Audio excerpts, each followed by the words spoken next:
I do want to discuss about just our stance on the recruiting calendar, on regulation.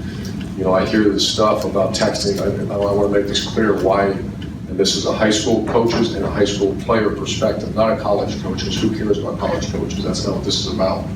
This is about them and not screwing up a high school kid's senior year or junior year. If you text someone, you can't stop that. So you have a phone full of what? Text messages. So if I don't want to hear from that school, they're going to keep hitting me because that's their job. And usually it's not them, it's maybe an intern doing it. So here's a kid in high school getting flooded, bombarded with text messages. You're sitting there doing this all day. If it's social media, you can determine who you want to hear from. So you can help us out. Someone's going to write an article saying it's the most nonsense thing I've ever heard in my life, and I hear people say it's the same thing. Then you're clueless on how to use this thing, which I was several years ago, but I'm not now. So any help you can give with that to put some common sense into when I hear the certain committees put together to have these conversations, I'd like to know how many people on the committee is actually recruited. And then are you thinking about the 17-year-old or the 16-year-old instead of the 50-year-old? And that's what we have to continue to do. You know, we push that very hard here at Ohio State. Gene supports that, I know. And so regulation is big. For example, another nonsense rule came across our face a couple years ago. Instead of unlimited mailings, unlimited, you can send whatever you want to send. That's once again, that goes in the stupid column of not thinking things through. So regulation is big.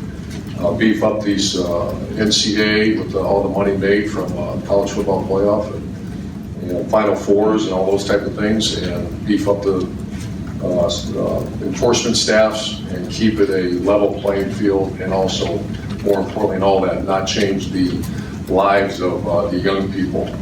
I'm a big proponent of a July dead period from start to finish, nothing allowed. Let the players go enjoy their families before they get ready for a very long season. Let the coaches enjoy their families as they get ready for a very long season.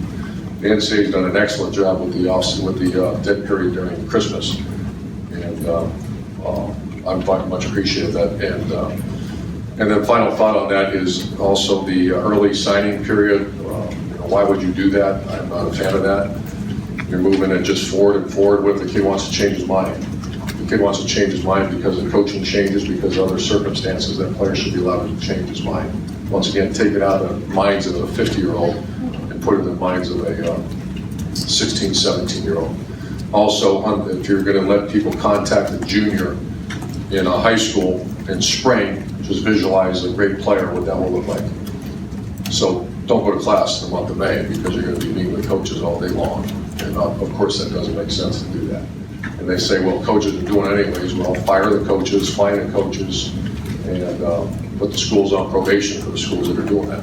So that's just the Ohio State. I don't want to speak for Gene Smith, but I know I speak for our coaching staff that we feel very strongly about strong regulation and keeping the recruiting calendar as is.